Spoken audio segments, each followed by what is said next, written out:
Good morning students. Result से related एक breaking news आ रही है कि GNDU इवन सेमेस्टर एग्ज़ाम्स का रिज़ल्ट आ गया है। तो जिन जिन क्लासेस का रिज़ल्ट आया है वो हैं bachelor of vocation mental health counselling second semester, bachelor of vocation product design management and entrepreneurship second semester,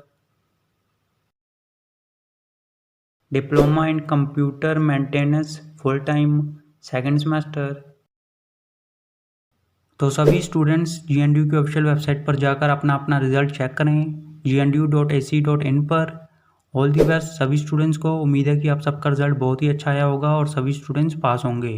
तो जैसे ही किसी और क्लास का या फिर किसी सेमेस्टर का रिजल्ट आता है तो हम आपको बता देंगे।